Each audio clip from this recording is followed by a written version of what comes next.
not particularly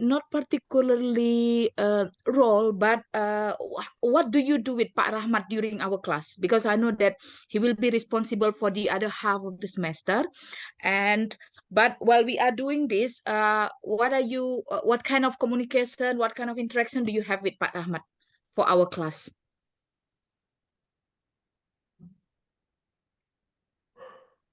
Only chatted with him about the status. Uh-huh. Just to see that, just to report, or just to let him know about the title, something like that. It is discussing about the title and also the whole thesis, the whole content. Okay. So you have already studied, What do you? Sorry, ma'am. What do you mean studied? because you said it about the whole content, right? Meaning that, see, Yeah. while in our class, we didn't have that much time that I put focus on each individual manuscript. So I'm asking whether you have already started and developed your starting and developing your manuscript, and then you start communicating with him with the content of your manuscript. Is that what you mean, Grace? Yeah, but it's only a big line of the content. It's like from Okay, I the see. yeah. Only that It's big like the part. problem of the study from the thesis, and then what we Uh-huh. are dealing with the title. Okay, okay.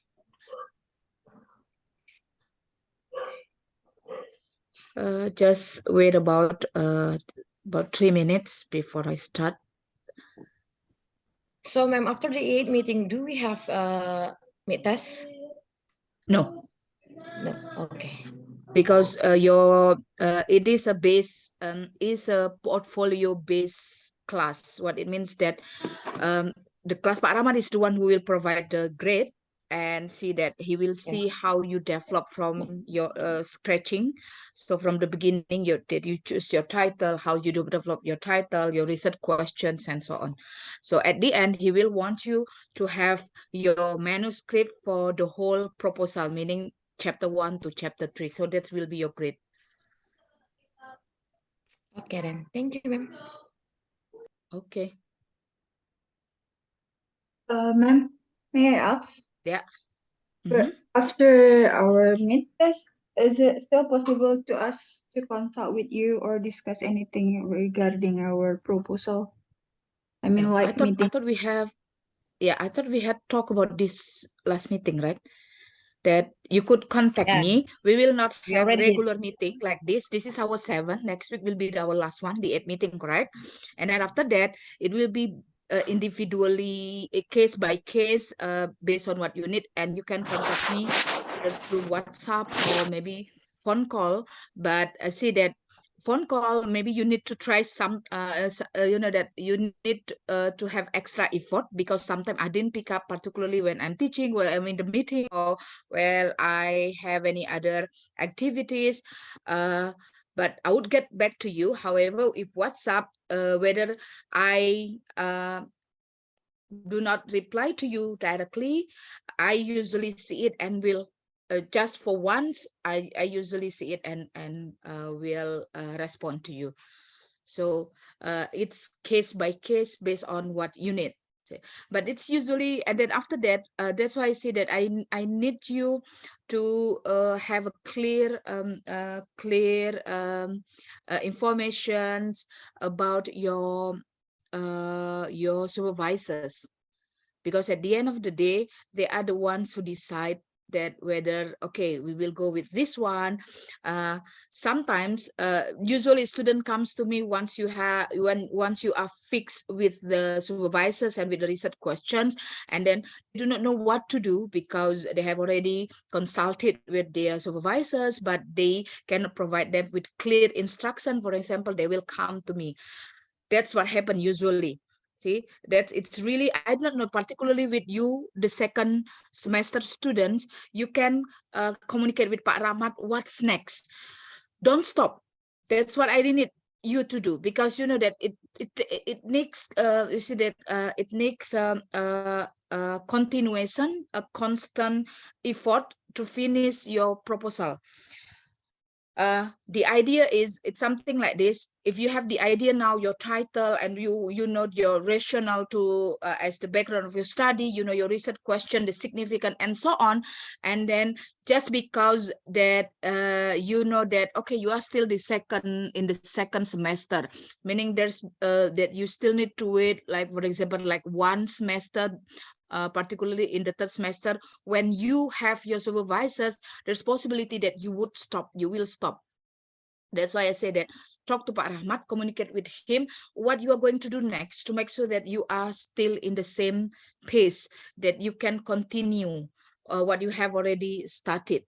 So by the third semester, particularly maybe in the beginning, or let's see that the mid of third semester at the last, this is particularly for the second semester student, that you will have your proposal hearing or proposal defense. See, I just try not to stop, although we do not have regular meeting. Yang saya sanksikan ini sebenarnya kalau anak semester 3, mereka tahu bahwa oke, mereka akan dituntut di semester 4 itu sudah nggak ada kelas lagi, dan kalau bisa semester 4 itu kalian kalau bisa sudah selesai mengumpulkan data, jadi fokus pada research findings-nya, kemudian seminar hasil, dan lalu kolokium. Biasanya antara seminar hasil dengan kolokium itu tidak terlalu lama. Nah, yang saya sanksi itu adalah kalian di semester 2 gitu ya. Kenapa saya sanksinya? Kalian mungkin bisa jadi, saya nggak tahu kalau di USU itu semester berapa diberikan pembimbing tesis. Nah, yang ditakutkan karena kalian belum punya pembimbing tesis, lalu kalian, ya udahlah nantilah gitu loh. Padahal kalau kalian sudah dapat judulnya, sudah tahu misalnya ini research question-nya, yang paling diperlukan itu adalah kalian konsultasi dengan pembimbing tesis. Menunggu dia approval, because at the end of the day, they are the ones who can decide. Kan ujung-ujungnya mereka yang menentukan kan, apakah ini dilanjut atau tidak gitu loh. Nah, kalau mereka bilang, oke, ini dilanjut, kalian sih sudah enak gitu. Artinya kalian kembangkan saja, asal mereka sudah oke. Yang ditakutkan adalah kalian belum dapat pembimbingnya, lalu kemudian kalian kembangkan, ternyata we do not know. Kita nggak tahu, kadang kan we cannot predict. Ada yang, nggak mau ini, kamu harus pakai mixed method misalnya. Saya nggak mau melalui pendekatan ini, kamu harus pendekatan ini gitu. Jadi rasanya kecil kemungkinan kalian akan diminta untuk bisa meminta mengganti pembimbing itu. Jadi try to communicate with Pak Rahmat. Coba komunikasikan dengan Pak Rahmat, terutama yang kalau kalian Grace semester 3 sudah dapat kan supervisornya ya? Belum, Mem. Kan di-okein dulu judulnya sama Sir Rahmat, nanti baru di iniin. Ya, makanya kalian sudah oke kan semester 3, ada yang masih belum? Ada, Mem, Grace belum. Because you change kan, karena mengganti kan. Iya. Kalau yang lainnya, oke. Nah, setelah itu kan kalian langsung dikasih, dan itu biasanya yang normal prosedurnya di semester 3. Nah, sekarang anak semester 3, anak semester 2 ini kan dia di-push untuk lebih cepat. Pak Rahmat memaksa memang, Bu, masukkan Bu, karena sepertinya kalau semester 3 mereka nggak kekejar gitu loh. Pak Rahmat itu mau memenuhi supaya kalian tamat itu di 4 semester. Kalau memungkinkan 3 semester selesai, dia mau kalian selesainya 3 semester gitu. Jangan dilama-lamakan gitu. Dan dia menganggap kalau kalian sudah dapat the foundation, basicnya di semester 2, kalian punya waktu lebih banyak untuk untuk mengembangkan proposalnya. Nah, cuma saya tidak tahu apakah di semester 2 ini ketika kalian sudah dapat judul dan judulnya di-approve langsung mendapatkan supervisor atau tidak gitu loh. Mudah-mudahan langsung dapat. Kalau sudah langsung dapat, maka konsultasi kalian yang pertama adalah bukan dengan saya untuk mencari informasi, tapi dengan supervisor. Memastikan bahwa judul yang sudah di-approve oleh Pak Rahmat itu juga di-approve oleh supervisor kalian. Lalu kemudian bersama supervisor kalian kembangkan research question-nya. Jadi kalau misalnya mereka setuju dengan yang sudah kalian kembangkan di sini, it's okay. Tapi kalau tidak, akan mereka modifikasi. Nah, ketika kalian sudah di situ, sudah fix bahwa, ingat, research question itu akan menentukan, dan objektif itu akan menentukan bagaimana melakukannya di belakang, kan gitu. Nanti kalau metodologinya, mungkin bisa aja research question-nya ini, lalu kalian bertanya sama supervisor kalian, supervisor kan nggak tahu, I do not know how to collect the data. Nah, di situ kalian komunikasi dengan saya. Bisa dipahami? Jangan kalian kembangkan dulu sendiri, pokoknya udah dapat research question-nya, Mem, saya mau tanya ini metodologinya. Ternyata nanti udah kalian selesaikan sampai ke bab 3, kalian belum konsultasi sama supervisornya nggak nerima. Supervisornya, nggak gini lah pertanyaannya, kita ganti misalnya, kata supervisornya. Kan berarti harus ini ya, Makanya kalau saya asumsikan, saya nggak tahu, biasanya kalau dengan Pak Rahmat setelah kita selesai this regular meeting, kalian nggak akan ada regular meeting lagi, kalian akan mengembangkan masing-masing. Oke, jadi mulai berpacu dengan waktunya. Nggak apa-apa kalau misalnya orang mengatakan, kamu sibuk kali pun masih anak semester 2 sibuk ngejar-ngejar supervisor. Lebih bagus kalian sibuk sekarang, giliran kawan-kawan kalian atau yang lain nanti sibuk ngejar supervisor, kalian tinggal nontonin mereka aja sidang, karena kalian sudah selesai misalnya. Jadi apa namanya itu ya stepnya ya. Jangan dikembangkan dulu sebelum kalian memastikan bahwa supervisornya oke dengan ini.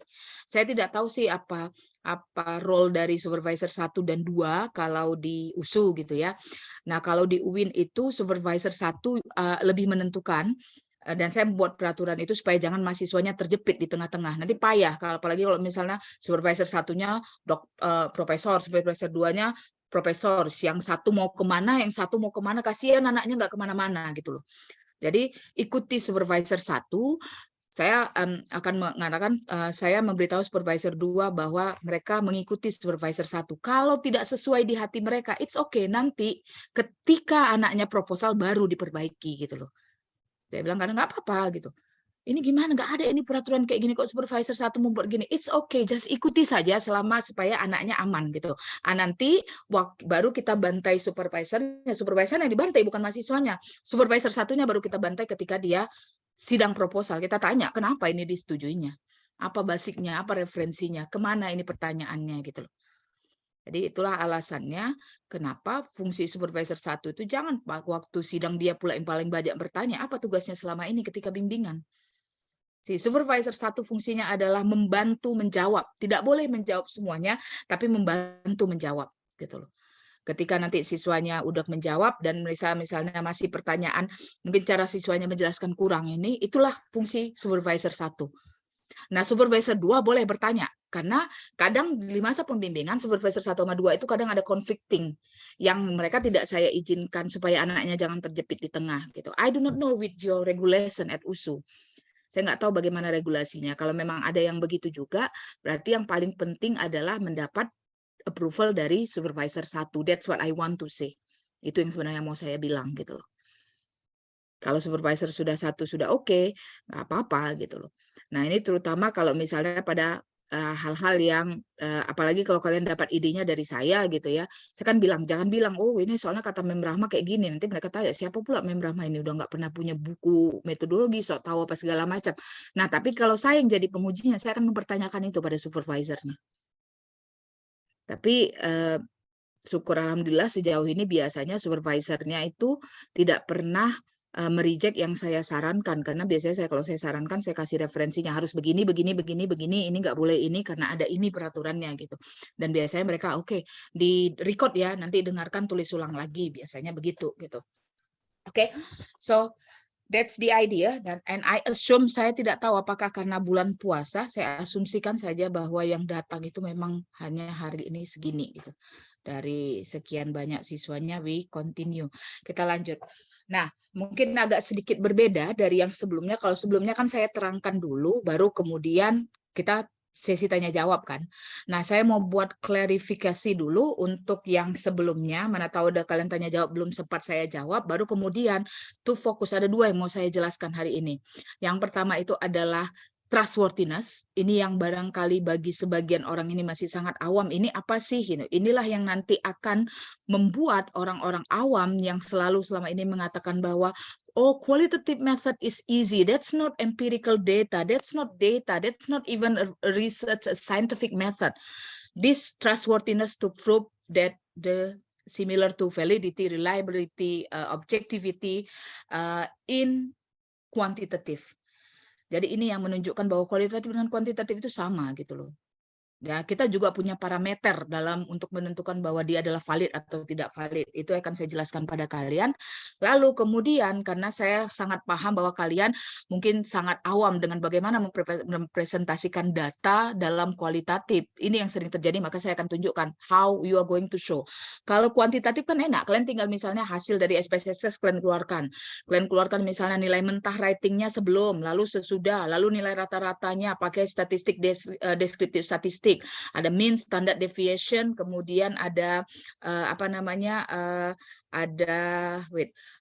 mean, standard deviation, sama satu lagi yang paling what's the other one? Kalau dia di dalam kuantitatif, kalau deskriptif statistik, ada yang ingat? Jadi kalau misalnya dia ada means, ada standard deviation, yang paling minimal 3 ini dia keluar. And level of significance. Oke. Nah, lalu kemudian ketika kalian mau menunjukkan, oke, apakah datanya nanti layak atau tidak dilanjutkan ke inferential statistik. Lalu kalian tunjukkan normability-nya, kemudian hasil dari normability-nya sama hasil dari homogeneity test-nya, baru kemudian masuk lagi scientific inferential statistiknya, berarti ada independent test-nya. Kalau tadi kan yang awal ada dependent test, lalu ada independent test. Seakan-akan, wah enak kali udah keluar semua datanya, dan kecenderungan, apalagi orang bahasa, dikasih angka, mereka nggak mau tanya lagi. Mereka nggak pertanyakan itu lagi, oh ya udahlah, penting ada angka-angka. It looks wow, it look big kan gitu. Lalu tiba-tiba datang kalian kita dengan kualitatif, isinya di dalam bercakap-cakap aja, dia cakap aja temuannya adalah begini. Lalu biasanya saya pertanyakan, so where is your data? Mana data kalian? Kalau kuantitatif kan tadi ada tuh hasilnya dalam table. Terus kalau kualitatif data, kalian bilangkan bahwa oh ternyata ini menganggap bahwa ini adalah ini. And my question is, where is your raw data to support that your conclusion? Ini yang sering tak ada. So I will show you, saya akan tunjukkan bagaimana caranya untuk menunjukkan bahwa iya dia memang berasal dari data gitu loh. Dan dia memang data itu ada kalian temukan gitu. Oke. That's what we are going to do for today. Oh, by the way, where is Yuri? I cannot. Where is Yuri? Yeah, ma'am. Oh yeah, this here. So Yuri, do you have all our recordings in one drive, in one Google Drive? Actually we posted in YouTube, ma'am. Jadi ada satu YouTube. Okay. So is it possible karena udah ada kalian masukkan di YouTube, is it possible also to put it in Google Drive? Okay, Maksudnya gini, linknya itu dalam satu Google Drive, kalau bisa, lalu nanti share linknya ke saya, so I will share this also to my other students gitu loh. Okay, I asked my classmate karena yang record kemarin tuh banyak orang gitu, ma'am. Jadi kami ngepostnya beberapa. So if it is possible, ya make the curation ya, buat kurasinya. Jadi misalnya apanya dalam satu ini supaya kadang saya ingat menjelaskan pada kalian, tapi saya tidak ingat menjelaskannya kepada kelas lain. Karena kan like you know that open-ended interview, semi-structured interview. Kenapa keluar penjelasan itu? Karena kalian nanya gitu loh. Karena kalian nggak nanya, ya udah saya lurus saja gitu ya. Hal yang sama. Jadi di kelas lain kadang mereka nanya, "Mem, ini kenapa gini?" gitu. Something that I didn't in the beginning I didn't think that it needs explanation. Makanya kalau misalnya ada, maka I will need the correction. Okay, thank you Yuri. I will wait for that once you have done with the correction. Okay, now any question? Ada pertanyaan dari sebelumnya? Ada pertanyaan kira-kira dari sebelumnya?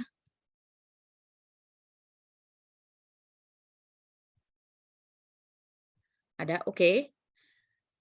Sejauh ini oke. Okay, I remember that the last time we discussed about how to do the data analysis. Kan bagaimana cara melakukan analisa data, kan benar?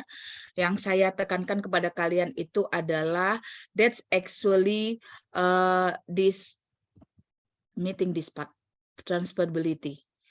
Apa maksudnya dia transferability? Supaya ketika orang membaca bagian analisa data kalian, ketika orang membaca bagian metodenya lalu buat analisa data, mereka tahu stepnya 1, 2, 3, 4, dan mereka bisa melakukannya kalau mereka punya approach yang sama dalam penelitian mereka. Makanya perlu yang pertama itu apa, kemudian kalau misalnya, oh ya saya di sini melakukan data saturation, misalnya apa yang dilakukan data saturasi itu? Jangan dikasih pengertiannya. Oke, saya melakukan data presentation. So what you are doing with the data presentation? Diapakan data itu gitu loh. Jadi kalau misalnya datanya adalah dari observation notes, apa yang dilakukan dengan observation notes itu dalam proses, dalam state data presentation tadi. Nah, itu yang kita jelaskan di minggu lalu. Now we come to the last one. So it's research standard and triangulation. It's here. This actually the fourth part. Yang 4 ini actually ini sebenarnya adalah ini yang disebut dengan apa namanya the 4 elements of trustworthiness. Sometimes you see that the 3 elements, kemudian ada the 4 elements. Are you still seeing my PowerPoint? Yang kelihatan masih PowerPoint ya? Oke. Nah, ada yang mengatakan bahwa that's actually the 4 elements of trustworthiness. Ada lain kali lagi yang mengatakannya bahwa that's 3 elements. There are 5 elements gitu. Yang manapun yang dipakai yang umum itu adalah yang 4 ini. Yang 4 ini apa dia maksudnya? Ada we call this in some other terms they may not use this one. We have it as dependability, credibility, confirmability, and transferability. Dan kesemuanya ini di bawah subjudul trustworthiness kalau di dalam qualitative method. Kalau di dalam kuantitatif, inilah yang dia masuknya ke dalam validity and reliability ya. Di dalam validity dan reliability. Padahal dependability ini persamaannya di kuantitatif adalah reliability, credibility ini adalah validity, confirmability ini adalah replicability, transferability ini adalah generalizability.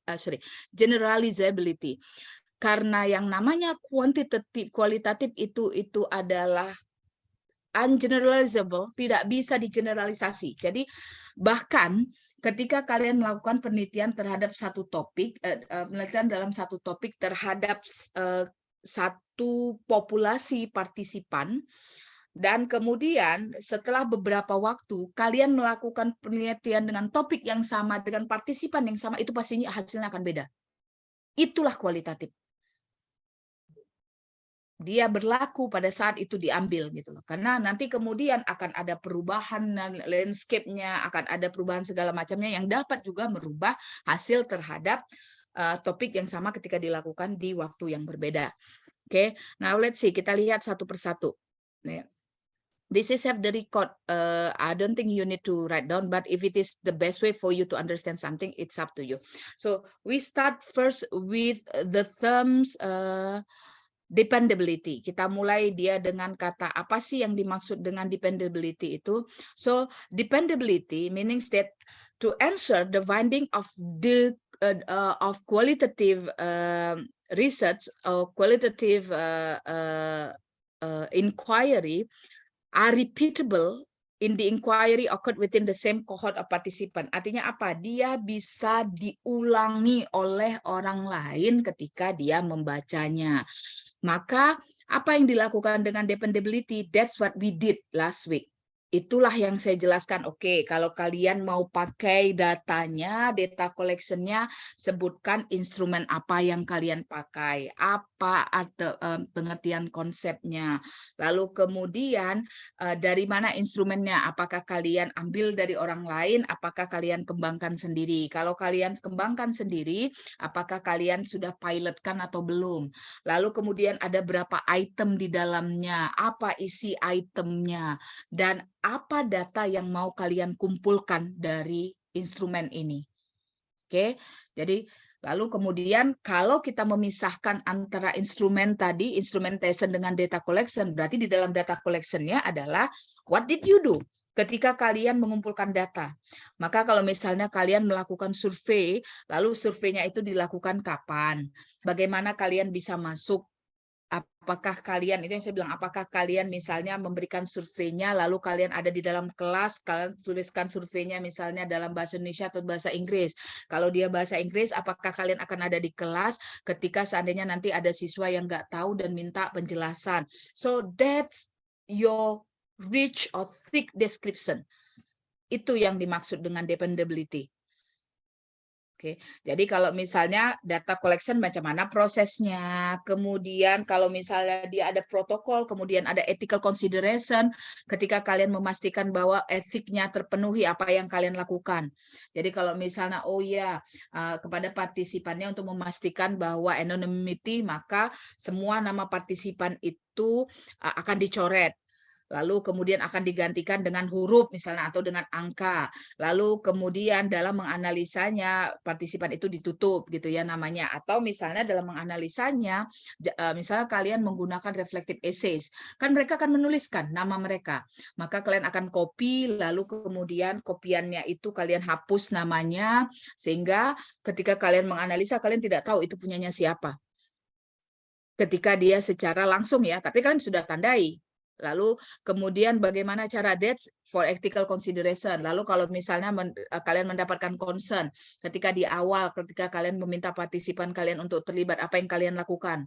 Apakah kalian jelaskan dulu tujuan penelitiannya apa, lalu kalian kasih kesempatan mereka untuk bertanya, lalu bersifat volunteer atau tidak, lalu kalian jelaskan kalau seandainya mereka ikut penelitian ini apa benefitnya pada mereka, kalau mereka tiba-tiba mau berhenti, apa yang mereka bisa lakukan. Kemudian kalau seandainya kalian melakukan penelitian dan penelitian itu bisa berdampak secara emosional, apa yang akan kalian siapkan untuk meminimalisir dampak ini. So that what it means by dependability.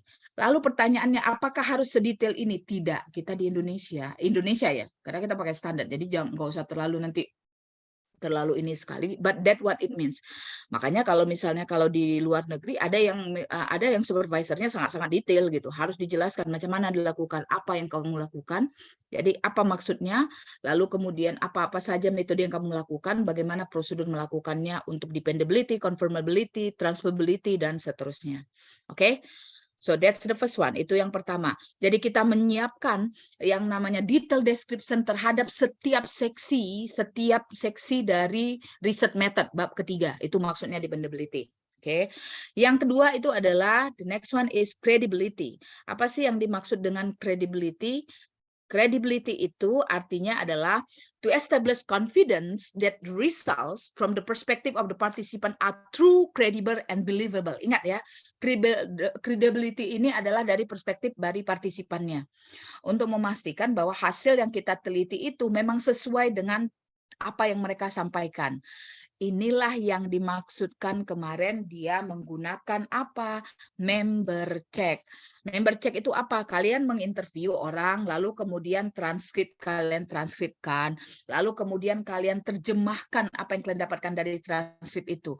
Maka bagaimana untuk memastikan bahwa yang kalian, hasil interpretasi kalian, lalu bahwa apa hasil transkrip kalian terhadap apa yang kalian dengarkan itu, memang itu yang diucapkan oleh si partisipannya, maka kalian melakukan member check. Give feedback to them.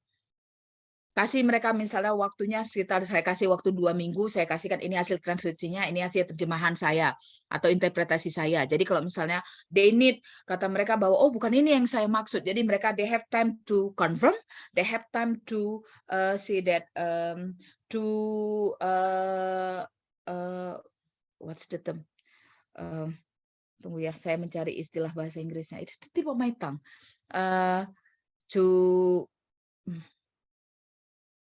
Apa istilahnya untuk mengatakan bahwa tidak untuk untuk menolak. That's the term. Nanti kalau kepikiran saya sebutkan. Jadi mereka akan memastikan bahwa mereka punya kesempatan untuk mengkonfirmasi, kemudian untuk memverifikasi, kemudian untuk itu tadi untuk menyatakan bahwa oh ini tidak sesuai dengan apa yang saya katakan. That's the credibility. Oke. Lalu makanya dibilangnya gini, apa yang dia lakukan, bahwa dia mengatakan ada yang menggunakannya dengan ada yang menggunakannya dengan member check, ada yang melakukannya dengan apa gitu, bahwa interviewnya itu dilakukan misalnya dengan beberapa kali. untuk memastikan bahwa apa yang mungkin dia berasumsi gini, kalau satu kali mungkin nanti partisipannya belum terbiasa gitu ya. Jadi dia kasih dulu kayak pilot gitu, satu kali di awal, baru kemudian yang interview kedua baru dia merekam datanya untuk memastikan bahwa si partisipan sekarang sudah terbiasa dengan bagaimana proses interview. That's for example. Oke. Kemudian peer debriefing juga bisa. Peer debriefing itu apa? Misalnya kita meminta bahwa kita mau melakukan penelitian terhadap anak SMA gitu ya. Lalu peer debriefernya kita minta adalah guru dari partisipan kita, karena mereka adalah orang yang dianggap memahami si partisipan gitu. Boleh melalui itu juga. Oke. But credibility, that's again untuk memastikan bahwa hasil yang sudah kita dapatkan dari temuan kita itu memang sesuai dengan kacamata si partisipannya. That's credibility. And then next, yang berikutnya itu adalah confirmability. Apa yang dimaksud dengan confirmability? Nah, confirmability itu adalah to extend the confidence that the result would be confirmed or corroborated by other researchers. Jadi ini dia yang mengatakan bahwa, nah ini gini, jadi dia kalau misalnya di dalam itu, kalau di kita itu ada internal validity, di kuantitatif ada external validity. Nah tadi yang bagian yang bagian credibility tadi itu adalah eksternalnya, confirmability ini adalah internalnya. Untuk memastikan bahwa apa yang kita lakukan itu memang sesuai dan sehingga orang lain yang melihatnya itu bisa mengimititnya dan bisa memastikan bahwa yang kita lakukan itu sudah sesuai. Apa yang dilakukan biasanya? Ada yang namanya reflexive journals. Hati-hati ya, reflexive journal itu bukan dia reflective journal dari partisipan. Kalau itu namanya data. Tapi reflexive journal si researchersnya. Jadi maksudnya gini, ketika dia menganalisa data, kan itu ada beberapa stage. Lalu di stage awal ketika dia dalam suatu masa menganalisa data, dia kemudian melakukan refleksif. Apa yang dia lakukan pada analisa data itu, bagaimana perasaan dia, apa segala macam. Fungsinya untuk apa? To control. Karena ada hal-hal lain yang nanti mempengaruhi cara dia menganalisa data. Jadi setiap dia menganalisa data, dia melakukan refleksif terhadap apa yang dilakukannya selama menganalisa data. Itu untuk menjadi kontrol supaya jangan ada apa? Researcher bias. Inilah dia confirmability tadi. Jadi pakai apa? Kemudian pakai kalau misalnya dia sesama researchers, mereka menulisnya itu misalnya kalau dia penelitinya lebih dari satu orang, kalau mereka nggak melakukan reflexive journal, mereka melakukan apa? Weekly atau misalnya regular meeting. Dalam hal apa? Dalam menganalisa datanya. Kembali lagi fungsinya apa? Supaya jangan researcher bias, supaya jangan misalnya dia melakukan menganalisa data satu kali. Mungkin pada saat dia menganalisa data, pada saat itu emosinya sedang tidak baik, kemudian ini yang kemarin saya contohkan ketika writing. Jadi kalau misalnya saya contohkan, guru ketika dia memberi nilai terhadap anak-anaknya, maka ketika dia mengasih nilai, mungkin dia memberikan nilai ini dalam beberapa sesi. Anak mahasiswanya itu mungkin atau siswanya itu ada 30 orang. Dia ngasih nilainya itu hari pertama, hari kedua, hari ketiga. Hari pertama itu adalah siswa 1 sampai 10. Hari kedua adalah siswa 11 sampai 20, hari ketiga itu adalah siswa 21 sampai 30. Dan kan banyak hal yang menjadikan dia ini sangat subjektif. Kayak saya bilang bahwa oh ya di hari pertama mungkin dia lagi marah, mungkin dia lagi bahagia gitu. Nah, ketika di hari pertama 1, 2, 3, ketika dia selesai memberikan penilaian, dia membuat refleksif. Saya dia bilang, oh ya di ini ketika di awal itu apa namanya, saya melihat di kepala saya itu saya sudah punya persepsi yang baik bahwa secara garis besar nih nilainya memang lagi bagus, emosi dia juga bagaimana. So that's reflexive for confirmability. Lalu itu kalau dia individual, kalau dia misalnya lebih dari satu orang researchernya, mereka bisa melakukannya melalui apa? Meeting regularly gitu. Jadi waktu menganalisanya, oh ya, waktu saya menganalisa ini, saya melihatnya begini, gini, gini. Datang kata peneliti satu lagi, oh saya melihatnya begini, gini. So that's it, what it means by confirmability. And then the last one, it's transferability. Jadi to extend the degree to which the result can be generalized or transferred to other context or settings. Nah, ini dia. kita tahu bahwa oh maaf tadi saya lupa, confirmability tadi setelah dia dari sisi ininya, dari sisi internal validity dari researchernya, bisa juga dia melalui apa, menggunakan triangulation. Triangulation itu di bawah confirmability ya. Jadi dia mengatakan bahwa data source triangulation untuk memastikan bahwa datanya itu tidak bias, bukan karena keluarnya karena satu alat tertentu. Bisa juga methodological triangulation, theoretical triangulation gitu ya. Jadi dia menganalisa datanya lebih dari satu teori. Apa bagi misalnya ada misalnya location triangulation. Jadi untuk memastikan bahwa oh ini bisa jadi data ini keluar karena posisi tempat pengambilannya di situ gitu loh. Kalau dengan tempat pengambilan yang lain mungkin akan berbeda lagi gitu. Boleh pakai location triangulation. And then the last one is transferability. Nah, ini biasanya apa? Untuk memastikan bahwa hasilnya itu bisa di generalisir ke apa ya, demografi yang lain, tapi tidak seperti kuantitatif. Jadi maksudnya apa? Yang pertama itu adalah menggunakan kombinasi yang berbeda-beda terhadap pengambilan partisipan. Ingat nggak bahwa kalian bisa partisipannya itu bukan hanya purposeful sampling, atau misalnya gini, bukan hanya convenient sampling.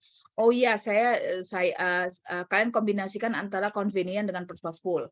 Jadi kalian mengambil data di suatu tempat di sekolah karena apa? Karena kalian punya akses ke sekolah itu, karena kalian gurunya di situ, karena kalian dulu tamatan dari situ, karena kalian atau mungkin kepala sekolahnya saudara kalian. That's convenient, right? Kalian punya akses ke situ. Lalu setelah itu kalian komunikasikan dengan apa? Purposeful, bahwa bukan berarti semua siswanya bisa kalian jadikan partisipan. Kalian batasi lagi bahwa karena saya mau melakukan penelitian ini, yang dia harus diberikan kepada anak-anak yang dia sudah punya kemampuan bahasa Inggris, yaitu minimal intermediate. Berarti saya akan melakukannya dengan anak di kelas sekian gitu loh. Atau misalnya, oh karena saya mau melakukan ini kaitannya dengan apa namanya, dengan familial background-nya gitu ya, mau melihat latar belakang familinya. Lalu setelah tadi convenient, karena kalian punya akses ke sekolah itu, lalu ketika kalian pilih lagi partisipannya, kalian harus ada purposeful sampling-nya misalnya. Okay, so that what it mean that the combination of different purposeful sampling techniques. Lalu kemudian apa lagi gitu, apa namanya, data saturation. Jadi misalnya apa, memastikan bahwa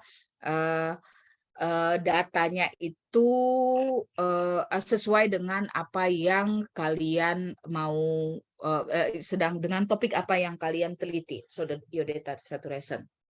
So those are in a glance, secara sekilas.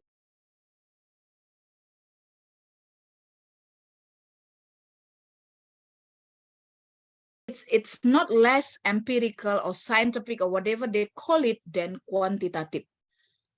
Bukan berarti kalau dia kualitatif bercakap-cakap aja enak kali ini segala macam. Ada yang harus dipenuhinya. Maka di dalam hal ini adalah trustworthiness. Itulah dia trustworthiness-nya. Oke, any question? Sampai di sini ada pertanyaan? Lalu kalau ditanya, Mem, itu apakah harus semuanya disebutkan? Enggak harus semua gitu. Jadi langsung poin-poinnya aja. Kalau kalian misalnya apa, data source triangulation, kalian researcher triangulation, kalian menggunakan apa, misalnya menggunakan apa namanya, multiple sampling techniques, itu adalah bagian dari trustworthiness. Kalian menggunakan member check, kan gitu ya, instead of saying, daripada kalian mengatakannya bahwa oke, untuk dependability saya menggunakan untuk kalau mengatakan untuk credibility-nya saya menggunakan member check, nggak usah menyebutkan bahwa itu adalah bagian dari credibility. You just say that you use member check gitu loh. Kalian menggunakan peer debrief-nya itu dari mana? Dari misalnya guru di sekolah atau orang yang berwenang di sekolah. Lalu dalam hal researcher atau dalam confirmability-nya, kalian mau memiliki peer debrief untuk apa? Terhadap analisa datanya. Itulah dia investigator triangulation namanya. Jadi you do not need to mention bahwa ini adalah bagian dari ini adalah bagian dari ini. Pokoknya pakai saja, sebut aja nama tekniknya. That it's under trustworthiness. Oke. Semakin banyak yang kalian libatkan, semakin bagus lagi dia gitu. It's not necessarily. Maka di sini ada participant triangulation, ini kemudian interdisciplinary triangulation, kemudian investigator triangulation, location, methodological, theoretical, time triangulation. Ini yang kebetulan di tadi pakai triangulation semuanya. Ada pertanyaan? Mem, Ya. boleh kasih contohnya langsung nggak, Mem, dalam tesis mungkin atau disertasi tentang bagian yang Mem jelasin tadi gitu, bagian-bagian yang mana nih yang Itu tadi kan udah saya sebut. Jadi kalau misalnya dia waktu credibility, dia mengatakan bahwa untuk credibility dia menggunakan member check katanya. Jadi dia berkata untuk memastikan bahwa interpretasi saya terhadap data yang diambil dari interview partisipan, saya menggunakan member check dengan memberikan hasil transkrip interview dan juga hasil interpretasi data terhadap interview kepada para partisipan dan memberikan mereka waktu 2 minggu untuk memberikan apa namanya refute. Nah, itu yang saya cari kan dari tadi istilahnya, untuk mereka memberikan bahwa oh ini tidak sesuai atau mengkonfirm untuk menambahkan mungkin ada bagian-bagian yang mereka tidak kurang gitu loh. That's member check. Itulah yang namanya member check.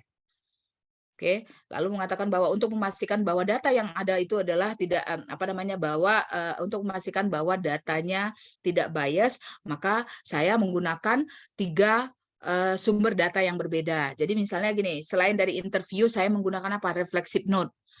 Jadi atau reflective essay gitu kan. Dari interview itu kan biasanya kita tanya tentang apa opininya gitu. Di dalam reflective note itu kan bakal keluar juga. Nah, ini yang kemarin saya bilang bahwa nanti kalau misalnya di sini, oh ya ternyata hasil interview menunjukkan bahwa mahasiswa merasa dosen sekarang ini kurang kurang memberikan perhatian yang lebih terhadap perkembangan keilmuan mereka gitu, misal perkembangan penulisan tesis mereka. Dia bilang begitu. Ternyata data yang keluar itu semuanya dari interview. Ketika dicek lagi, memang rupanya pertanyaan si wawancaranya udah memang begitu. Udah memang dibilang dia bahwa bagaimana perasaan kalian, bahwa kan kita tahu nih dosen-dosen sekarang ini sibuk kali ngajar di sana sini, nggak punya waktu. Dia yang mengarahkan partisipan nih untuk ngomong kayak gitu. Otomatis partisipannya nggak punya opsi lain kan?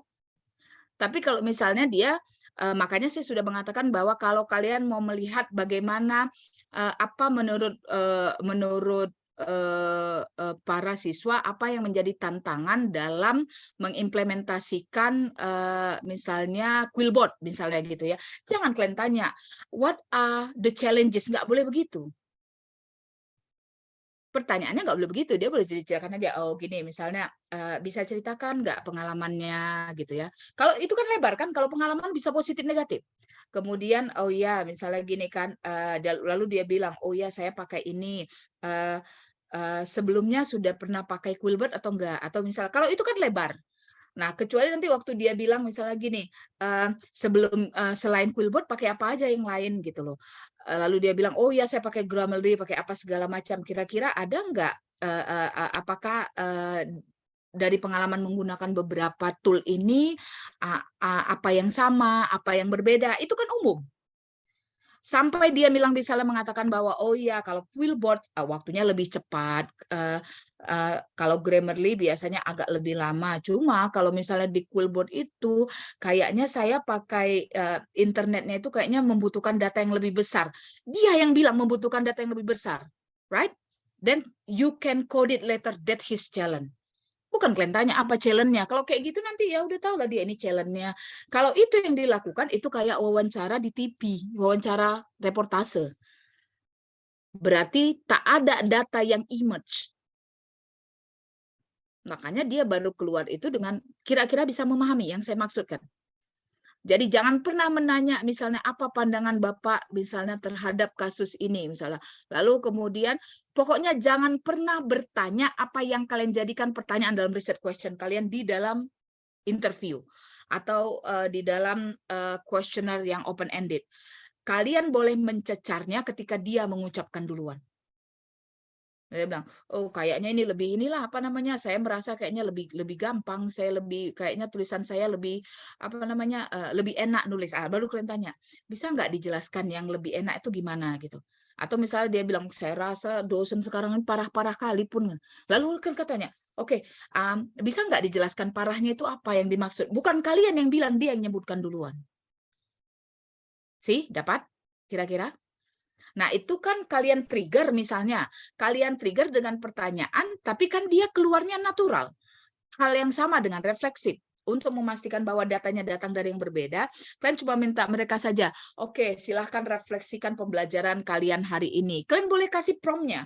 Apa misal prompt-nya? Kalian boleh ceritakan pengalaman secara garis besarnya, apa yang menurut kalian berhasil, apa yang menurut kalian gagal, apa yang menurut ini. Tapi kan dia nanti menuliskannya bebas, kan?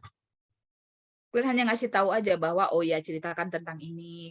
Silahkan kalian pikirkan satu momen dalam proses apa namanya pembelajaran kita hari ini yang menurut kalian benar-benar aha momen yang benar-benar membuat kalian berpikir begini gitu loh. Itu kan sangat-sangat lebar. Karena kalau 30 orang ada 30 momen yang berbeda bagi mereka. Lalu kita minta jelaskan ini segala macam. So that's it. For data source triangulation. Kemudian untuk memastikan bahwa tidak ada researcher bias, saya apa namanya tidak terkena lonely researcher bias, saya menggunakan reflexive note dalam setiap proses atau stage analisa data. Saya menuliskan bagaimana pengalaman saya menganalisa data, itu yang tadi. Lalu dia mengatakan bahwa untuk memastikan bahwa apa namanya interpretasi saya terhadap data itu tidak bias hanya dari subjektiviti saya, maka saya meminta apa namanya dosen atau meminta ahli kan peer debrief itu kan saya minta dosen yang merupakan yang ekspertisnya di bidang ini untuk melakukan analisa data secara independen, kemudian hasil analisa datanya itu kami bandingkan untuk melihat di mana persamaan dan kekurangannya. So that's it. Itulah dia. Kalau ditanya, terus mem yang mana yang kami pakai? I do not know, it's up to you, mana yang paling applicable pada kalian. Oke? Okay? Any question? Ada lagi pertanyaannya?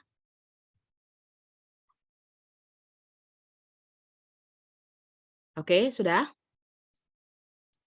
Oke, nah sekarang kita masuk ke dalam analisa data. Oke, saya menunjukkan data yang saya ambil dari apa? Dari data contoh disertasi saya.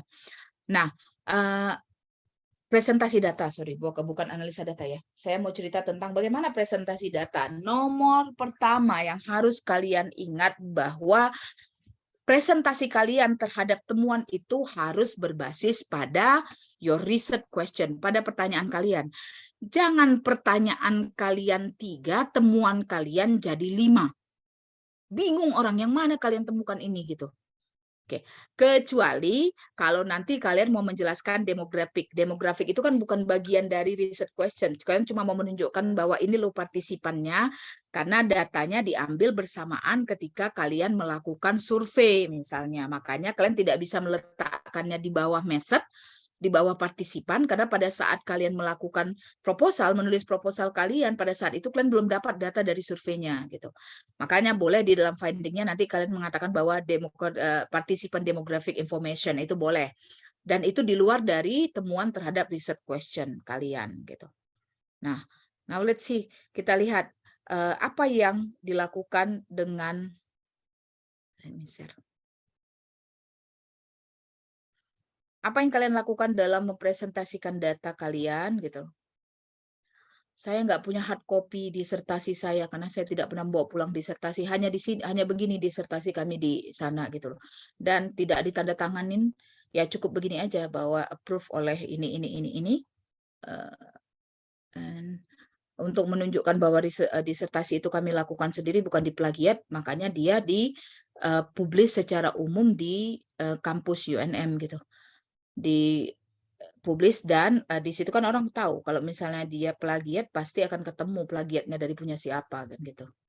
Jadi kalau di luar negeri plagiarism itu kecil kemungkinan dilakukan. Kenapa? Karena tingkat accessibility-nya dari publik itu sangat besar gitu loh. Berani dia melakukan itu berarti berani dia nanti gelarnya diambil gitu. Kalau kita mungkin di banyak kasus-kasus, bukan banyak ya, ada kasus-kasus di Indonesia kenapa dia yakin kali punya orang tinggal digantinya judul depannya di dalamnya, karena dia merasa, oh ini kan nggak digital gitu loh. Ada berapa persen sih kemungkinan orang akan datang mencari ke dalam rak-rak kampus di perpustakaan gitu. Mungkin ya kalau dulu gitu.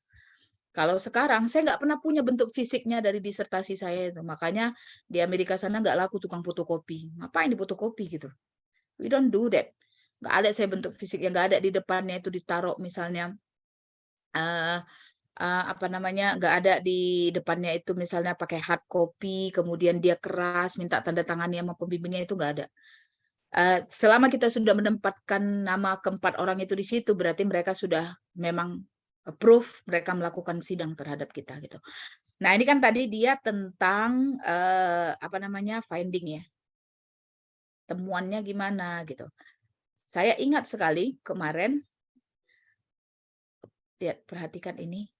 Nah, tak ada di sini yang terlihat nama ini, nampak nggak ini? Saya tipex kelihatan nggak? Kelihatan kan kalau begini ini. Kalau saya nih. Tuh, kalau saya besarkan. Kalau saya besarkan. Itu cara saya untuk menjadikan dia anonymous gitu. Tadi kalau misalnya apa di bagian belakang itu ada concern-nya, ada temuan terhadap tematik analisisnya. Lalu saya katakan bahwa ini gara-gara saya mau menunjukkan sama kalian tadi bahwa ini yang saya lakukan tuh. Nah, nih. Jadi mereka menuliskan itu di sini, di atas ini mereka nuliskan nih. Terpaksa saya tipex ininya. Oke. Nah, bagaimana datanya? Saya ingat kemarin ketika di awal sekali, ketika Pak Rahman mengundang saya untuk mengisi ini kelas metodologi penelitian, Pak Rahman mengatakan, bingung saya Bu, campur aduk di sini ini antara mana yang namanya research finding, mana yang namanya discussion. Kok di dalam finding mereka membahas ini ya, katanya membahas misalnya bahwa temuan ini sesuai dengan yang ini, temuan ini tidak sesuai dengan ini. Saya bilang, Pak, itu discussion, Pak. Namanya findings, tidak boleh ada interpretasi data di dalamnya. Tidak boleh dicocokkan antara ini dengan temuan siapa, ini menyuguh support dengan siapa. Itu namanya discussion.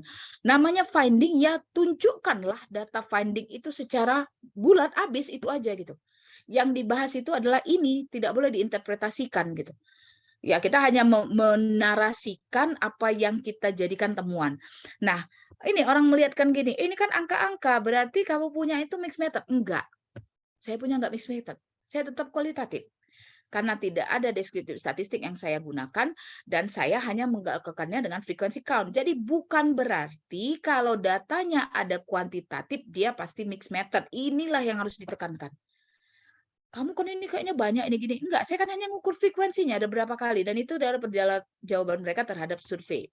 Oke, research question. Nah, supaya jangan balik lagi ke atas, dalam penelitian ini saya punya 4 research question. Yang pertama itu adalah terkait dengan praktek feedback mereka. Jadi saya melakukan penelitian, apa persepsi siswa terhadap mahasiswa, terhadap feedback yang diberikan oleh kawannya sama oleh dosennya.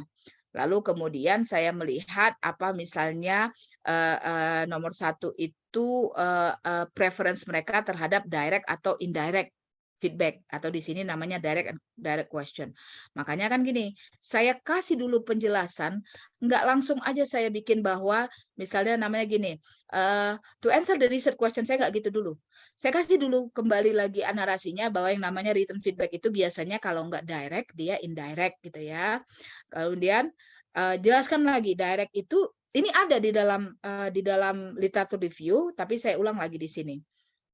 Bahwa direct itu bentuknya begini, indirect itu adalah bentuknya begini. Lalu saya katakan, untuk mencari tahu, inilah pertanyaan research question saya yang pertama. What is student preference toward the form of written feedback? Jadi ketika feedbacknya itu diterimanya dari kawannya dan ketika terimanya dari gurunya cuma 1 orang. Jadi pertanyaannya itu mereka jawaban data ini saya ambil dari pertanyaan yang menanyakan how do you want your peer to indicate an error in your paper question. Nah, ini ada di dalam survei. Dalam surveinya mereka ada pertanyaan ini.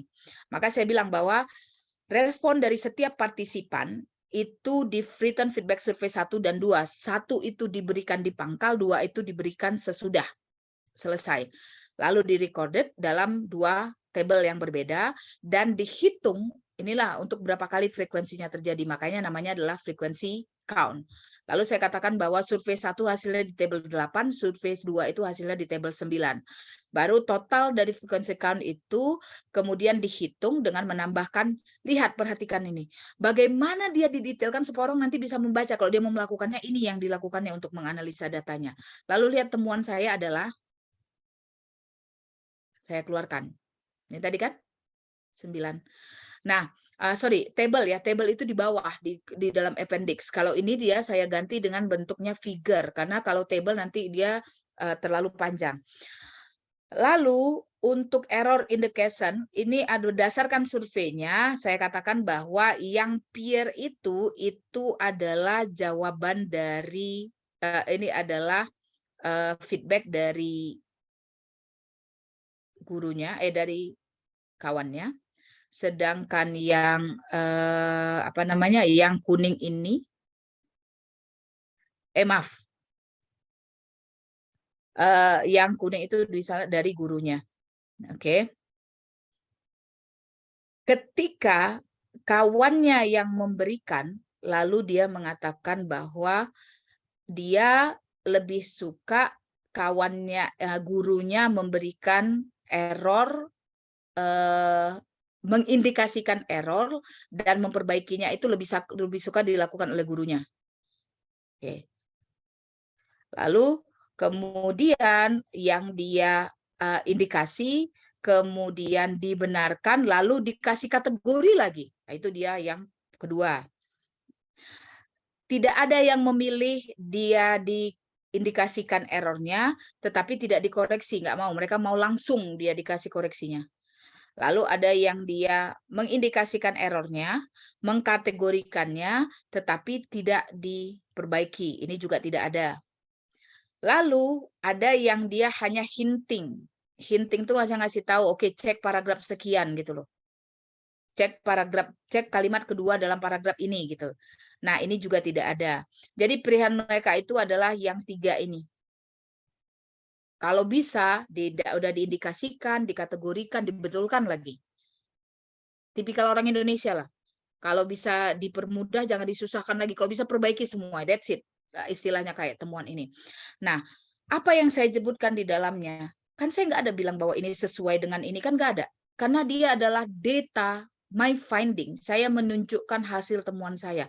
Saya kasih tahu lah bahwa seperti yang terlihat di figure 9, menunjukkan bahwa strongly preferred student ini kemudian dia lebih suka direct correction.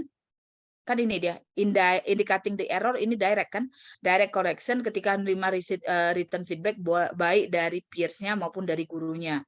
Maka, secara spesifik mereka maunya ini dua-dua masuk kategori direct. Yang 1, 2 ini.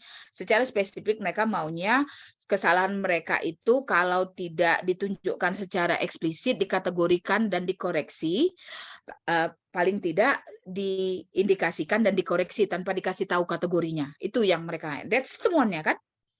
However, there was a slight different frequency count between error indication dan rekah. Nah, kemudian saya jelaskan, tapi ada sedikit perbedaan gitu ya ketika dikatakan ini. Lihat perbedaannya. Saya mengatakan bahwa ini ada sedikit perbedaan. Ketika dia bentuknya adalah diindikasikan dengan diperbaiki gitu. Lalu mereka maunya guru mereka lebih mau guru melakukan indikasi di error dan memperbaikinya. Oke, daripada peers-nya.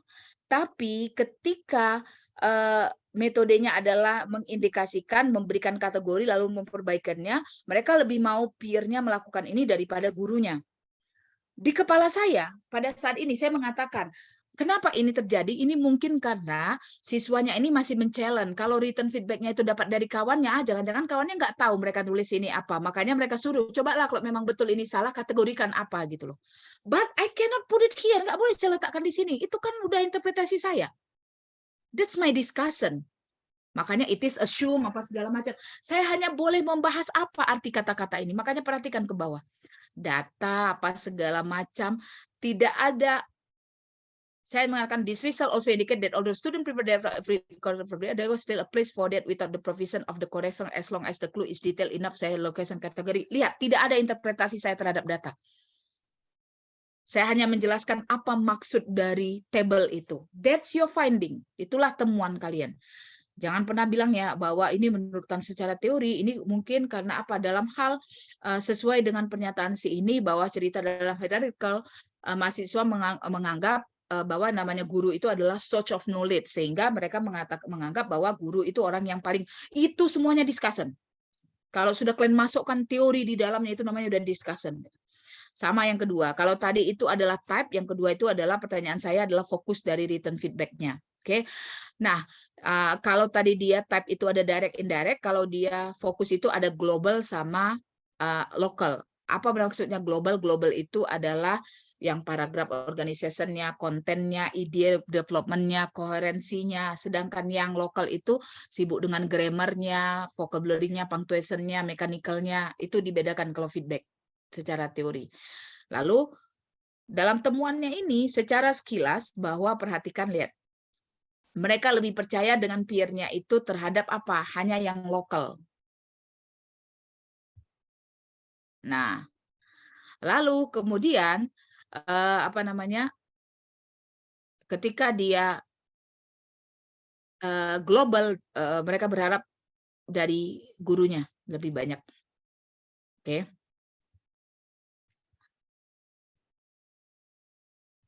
Tapi keseluruhan lokal and global mereka mengharapnya lebih banyak dari guru. Nanti keluar dalam pertanyaan yang ketiga, ada namanya apa? Cultural influence. Kenapa begitu gitu loh? Terlihat nanti bahwa jawaban mereka gini, mereka bisa menerima kalau misalnya dikasih tahu misalnya, oh ya ini salah, mereka akan memperbaiki. Itu ketika mereka memilih, ketika mereka ini apa namanya, ini terkait dengan penting atau tidaknya feedback. Oke. Nah, sampai di sini saya ini dulu, saya langsung kemari aja. Research question number 2 itu masih research question number 1 itu semuanya. Nah, ketika saya cari tahu gitu ya, ternyata mereka mau menerima feedback dari kawan-kawannya, mereka anggap itu legit, bahwa itu benar ketika mereka tahu siapa kawannya. Contohnya aja mereka tahu bahwa kawannya yang ngasih feedback itu kebetulan ketika dia dicocokkan adalah kawannya yang nilainya tinggi di kelas. Oke. Tapi kalau sudah dia dicocokkan dengan seseorang yang dia anggap secara kemampuan di bawah dia banyak men-challenge dan banyak meneglect, tidak di-incorporate-nya feedback-nya. Kenapa? Dari awal dia udah merasa bahwa ini. Tapi ketika guru yang memberikannya gitu loh, mereka kecil kemungkinan mereka men-challenge gitu loh. Kemungkinan besar mereka akan mengambil langsung, dan itu masuknya dalam temuan terkait dengan cultural. Kenapa? Karena mereka berasumsi bahwa yang namanya guru itu adalah source of knowledge, guru itu punya power dalam menentukan nilai di ujung, makanya mereka merasa bahwa ini harus diterima. So that's the finding. Nah, ini dia. Itu tadi kan masih yang dia bentuknya frequency count ya, begitu dia caranya. Lalu gimana kalau data-data tadi bahwa ini dari interview atau misalnya dari open-ended questionnaire atau dari reflective note. Nah, setelah ditemukan, research question nomor 2 itu adalah dia berkaitan dengan nih. Apa sih yang dianggap mahasiswa sebagai benefitnya? Tak ada pertanyaan saya, bagaimana, apa menurut kamu manfaatnya, dan nggak ada pertanyaan interview, saya nggak bertanya itu gitu. Tapi dari interview itu, ketika saya tema-temakan, dapatlah 3 ini yang bolak-balik mereka sebutkan. Jadi mereka apa gitu. Yang pertama itu temuannya adalah generate improvement. Mereka mengatakan dengan mengikuti feedback, mereka merasa tulisan mereka meningkat. Nggak saya tanya, Ma, kira-kira apa sih benefitnya bagi kalian? Ada nggak kalian rasa benefitnya? Itu nggak dalam interview saya. Tapi mereka bolak-balik mengatakan gini, oh ya ketika saya bandingkan tulisan saya sebelum masuk studionya, kelihatannya ya beda gitu ya. Ada lagi yang bilang bahwa gini, ternyata tulisan saya misalnya gini, nggak nyangka saya ketika saya baca di ujung, ini adalah tulisan saya. Itu semuanya menuju kepada apa? Bahwa that generate improvement. Nomor satu temuan saya itu adalah untuk benefitnya generate improvement. Lalu di mana datanya? Ini kan saya masih mengatakan gini bahwa the most mentioned benefit, yang paling banyak benefit disebutkan dari written feedback itu adalah from 3 different data source. Keluar ini dari 3 data yang berbeda loh. 3 data itu apa saja? Ada reflektifnya, kemudian ada interviewnya, kemudian ada documentation. Artefak saya mengambil tulisan siswa itu di pangkal sama ketika mereka tulisan akhirnya, termasuk feedback-feedback yang ada di atasnya gitu loh. Lalu saya sebutkan bahwa saya jelaskanlah bahwa dalam ini mengikuti ini mahasiswa mengatakan bahwa meningkat ada peningkatan di dalam esai mereka, baik itu secara kualitas esai maupun terhadap kemahiran mereka berbahasa. Itu mereka sebutkan. Padahal saya nggak membahas itu gitu. Jadi mereka mengatakan bahwa kemampuan reading mereka itu, terutama dalam hal apa? Reading, istilahnya adalah critical reading, itu meningkat gara-gara mereka disuruh memberikan feedback. Kan berarti dia ada, nah mana datanya? Ini yang mau kalian keluarkan. Harus ada begini. Nih.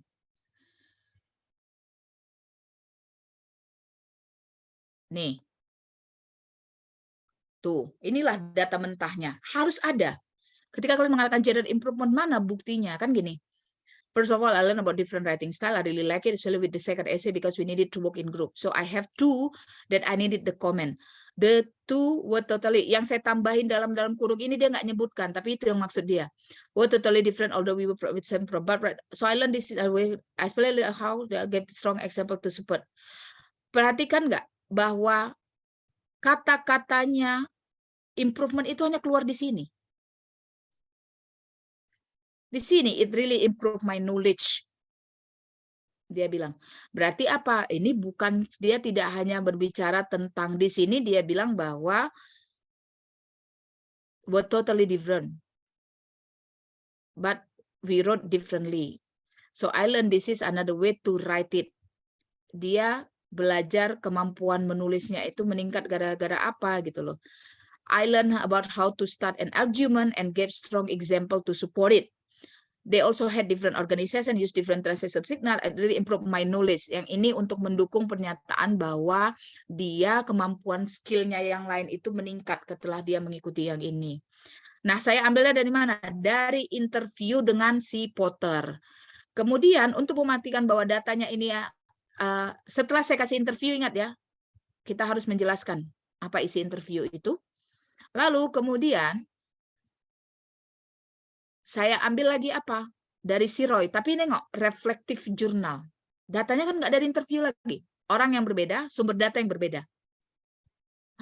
I didn't know that I could learn from reading and commenting my friend's paper. At first, I didn't know what to say when giving feedback. It was so difficult. But now I know what details of writing I need to pay attention to. I think I'm now more critical when reading an essay, not only my friend's essay, but also my own. I thought when I wrote an essay, it was only for the teacher so I can get the good grade. But now I think it is important to write something that make reader interested to read it. Apa yang meningkat? Writing for audience-nya meningkat. Dia punya sense untuk itu. Bahwa sekarang dia nulis itu bukan cuma karena untuk dibaca gurunya supaya nilainya bagus, bahwa dia nulis itu untuk dinikmati orang lain. Maka komennya itu isi kontennya itu harus nyampai. Oke. So secara garis besar. Nah, kemudian apa lagi datanya? Nih data yang ketiga. Tadi ada interview, kemudian ada dari reflective journal, yang ketiga itu adalah dari documentation. Nah, ini kan si Dibala bilang bahwa written feedback-nya dari written feedback survei 2 di bagian open ended-nya ada. Lalu saya bandingkan. Maka to corroborate, dia bilang bahwa oh ya, saya rasa penulisan saya meningkat gitu loh.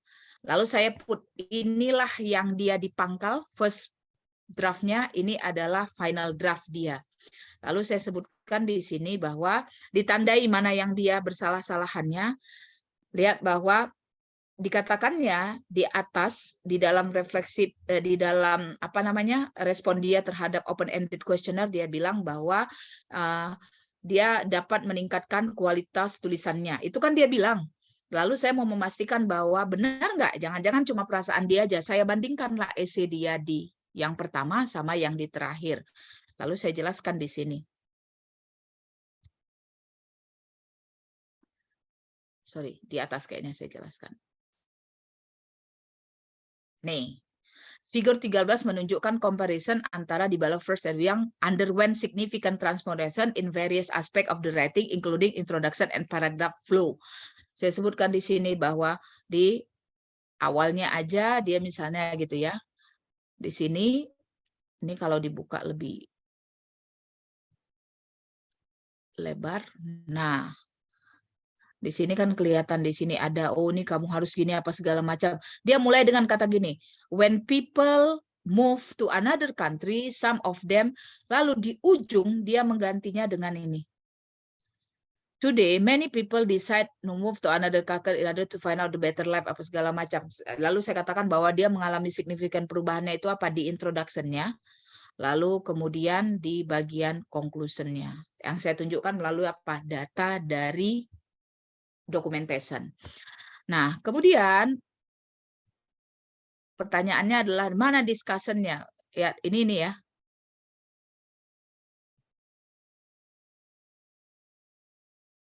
Itu pertanyaan masih sampai 3B. My discussion is, sebentar. Makanya kata kawan saya, kamu nggak salah di segini banyak riset question-nya. Macam mana memang begitu? Nah, ini dia, chapter 5. Lihat, masuk chapter 5. Saya nggak ada lagi membahas di sini temuan. Jangan lagi diulang lagi ini.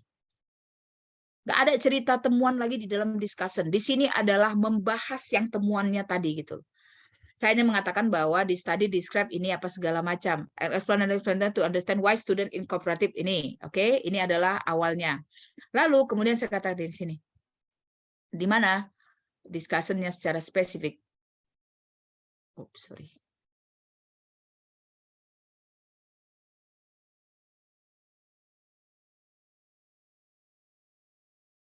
This summary. Oh. Where is my discussion specifically?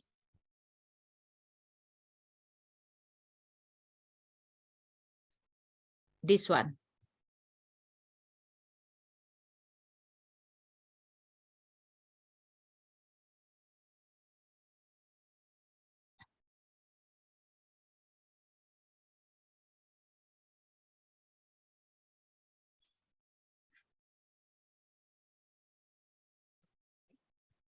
Wait a second, saya lihat dulu.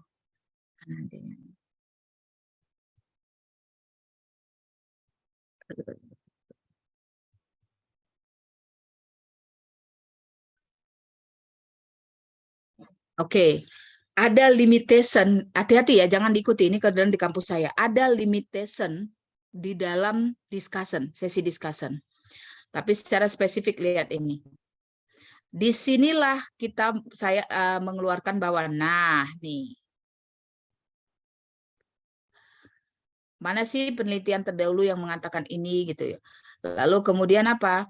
Nih, it can be inferred that student prefer direct without the provision correction of the errors, mulai dari ada interpretasinya, kemudian that nih, however they conclude that overall inilah dengan penelitian terdahulu.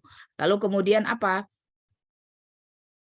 Saya ambil kutipan penelitian dari penelitian terdahulu, baru saya katakan bahwa di sini dia sesuai, tidak sesuai, kemudian saya katakan bahwa kenapa bisa sesuai tidak sesuai? Mungkin seperti penjelasan si Ajat bahwa ada influence generality of a context that learner lack enough proficiency and confidence in handling the target language forms. Makanya mereka mau aja menerima kalau misalnya dikasihkan dikasihkan feedback terhadap tulisan mereka. Lalu kemudian it suggests that they had enough proficiency. Nah, ini kan terjemahan saya ini. Tidak ada data saya mengatakan bahwa, oh ya, ini karena mereka mampu atau tidak. Itu interpretasi saya terhadap datanya. That is under discussion. Lalu untuk mencari tahu alasannya kenapa gitu. Saya katakan bahwa to understand the reason behind this finding, additional research is needed. 2 example speculation. Nah, keluar saya spekulasinya. Tak ada ini dari hasil data saya. Saya katakan aja mungkin ini terjadinya kenapa? Satu, student did not want the written feedback they received become inefficient. They did not understand what was being suggested. Alasannya kenapa sih mereka lebih sukanya kalau dia diindikasikan, diorganisasikan, kemudian diperbaikan gitu. Kalau dia sifatnya adalah mereka lebih suka direct pada indirect. Kalau mereka dapatnya indirect, mereka takut nanti sama aja mereka nggak paham jadinya nggak jadi inefisien kan feedbacknya gitu ya. Lalu yang kedua saya katakan bahwa ini yang saya sebutkan, the student simply wanted things easier for them. I make this speculation based on the finding of one of the factor influence student to not cooperate in feedback, which was its inefficiency. Saya katakan bahwa kemungkinan apa supaya mereka memang mau hidupnya itu lebih mudah aja gitu loh. Dan ini ada di bawah discussion, jangan di atas temuan. Tak boleh ada lagi di situ. Nah, ini kok ada misalnya dalam temuannya ini saya masukkan untuk mendukung spekulasi saya. Ini bukan data temuan data ya. Karena saya kan udah menspekulasi kenapa datanya temuannya jadi begitu. Saya katakan bahwa ada kemungkinannya ini karena ininya gitu. Lalu saya ambillah dari potongan omongan mereka, tapi ini bukan lagi bagian dari temuan, ini adalah bagian dari data yang saya anggap bisa mensupport spekulasi saya terhadap temuan itu gitu loh. Oke. So ini bisa kalian ambil dalam Google Scholar saya gitu. Tapi itulah dia intinya. Ingat bahwa tidak ada. Nah, ini. This is in line with what Leontief explain. Ketika saya mengkaitkan temuannya dengan apa misalnya dengan teori, di sini letaknya di bawah discussion. Oke. The influencing and written feedback cooperation addressed research question 3B. Oke, I will stop here. Nanti kalau kalian mau cari ininya di mana, di Google Scholar saya ada, bisa diambil di direct. So what I want to show you bahwa sekalipun datanya adalah kualitatif, ketika kalian menunjukkan temuan, maka temuan itu harus disupport dengan data mentah, dan data mentah itu tidak boleh bersumber dari satu. Jadi kayak saya punya tadi, ada dari interview, dikeluarkan lagi dari reflective journal-nya, dikeluarkan lagi dari open-ended questionnaire-nya, dikeluarkan lagi dari documentation-nya, untuk menunjukkan bahwa datanya ada triangulate. Lalu kalau ditanya apa persamaan dengan kuantitatif, kalau kuantitatif tadi kan dia udah ada kian, yang table tadi saya bilang itu kan data mentah, maka data mentah kita adalah yang dia kutipan-kutipan. Itu harus ada di dalam. Kalau ditanya ada seberapa banyak kutipannya ya, menurut kalian sebanyak mungkin yang bisa mencukupi, nggak usah banyak-banyak kali, tapi paling enggak misalnya untuk dalam satu tema aja, itu misalnya bisa kayak saya tadi ada empat-empatnya, ada 5 ya kalau nggak salah. Salah satunya itu dua diantaranya dari sumber yang sama-sama dari interview. Sisanya ada yang dari open-ended surveinya, ada yang dari reflective essay-nya, kemudian ditambah lagi dengan dokumentasi. Dokumentasi ini terutama untuk sesuatu yang bisa diukur. Jadi kayak dia bilangnya, saya kayaknya writing fluency saya meningkat. Writing fluency ingat ya, bukan writing quality. Writing quality berarti tulisan kualitasnya semakin bagus. Writing fluency berarti paragraf dia mungkin kalau sebelumnya dia menulis itu hanya bisa satu paragraf itu 5 kalimat. Di yang berikutnya satu paragraf itu dia bisa mengembangkannya sampai 7-8 kalimat. That's writing fluency. Kan semakin lancar dia. Maka ketika dia bilang, oh saya rasa writing fluency saya meningkat setelah mengikuti ini. Maka lihat dokumen dia. Bandingkan antara dia sebelum dapat feedback dengan dia sesudah dapat feedback. Kalau memang benar terlihat naik, itu kan udah mengkorroborate. Artinya kan sudah mensupport dari pernyataan dia gitu. Kalau seandainya tidak ada data yang lain, takutnya nanti dia tidak terpenuhi data source triangulation-nya. Okay, so that's for today. Any question? Ada pertanyaan? No, ma'am. Kalau terlalu banyak, kalian dengarkan lagi ininya. Kalian dengarkan lagi apa namanya rekamannya, nanti pahami, oh ini apa ya maksudnya gitu. Tapi sebenarnya the best practice is for you to have text mentor. Dan yang saya berikan kepada kalian itu, yang Child Walker itu adalah salah satu text mentor yang menurut saya yang sangat baik. dalam analisa datanya, kemudian menunjukkan trustworthiness-nya, instrumennya, saya rasa sangat baik dia bagian metodologinya. Sangat baik, itu bisa kalian contoh gitu. Oke, so that's it. Sudah, apakah ada lagi pertanyaan atau cukup hari ini? Kalian bulan puasa berapa jam kuliah harusnya? Ada perubahan nggak? Enggak, Mem. Nggak ada, tetap ya waktunya ya. Kalau di UIN itu dia hanya jadi 70 menit. Dari 100 menit ke 70 menit selama bulan puasa. Okay then, if you have no more question, and then I do hope that it's provide you with clear explanation of all the parts for your research proposal, although I come a little bit to the finding. Finding itu kan bukan bagian dari proposal, tapi kalau nggak saya jelaskan sekarang, saya takutnya tidak punya waktu, karena kita kan nggak masuk kelas lagi setelah pertemuan ke-8. Okay, so next week, we will wrap it up. Kita akan wrap it up. Saya akan kasih tahu dulu yang saya lompati itu adalah lead review, benar? Lead review kan saya lompati.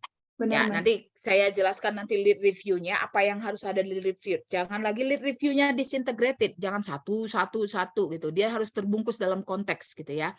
Lalu kemudian lead review-nya itu nanti harus ada di dalamnya konseptual, theoretical, sama empirical. Itu isi lead review. Bukan asal main asal ambil aja. Nanti biasanya kalau kita kan kebanyakannya konsep, definisi aja. Bisa dia mendefinisikan reading comprehension 5 halaman nggak siap-siap. Menurut si ini, menurut si ini, menurut si ini. Padahal cukup ambil definisi yang mau kalian pakai dalam penelitian kalian aja habis. Tapi akibat karena asumsi bahwa semakin tebal semakin baik, entah apa-apa dimasukkan ke dalamnya. We want to avoid that one, okay? So thank you for your attention. If you have no more question, and then inshallah we'll see you again next week with in our last meeting. And don't forget that I will be waiting for your link. Oke, Mem. Jangan lupa ya linknya nanti biar bisa saya bagi dan supaya yang kawan yang lain juga bisa mengulang-ulang kalau ada pertanyaan. Oke, then thank you and again happy weekend. Selamat berpuasa yang bagi berpuasa and hopefully see you again next week. Assalamualaikum warahmatullahi wabarakatuh and good morning. Masih morning kan? Ya. Waalaikumsalam. Oke, saya Liv ya.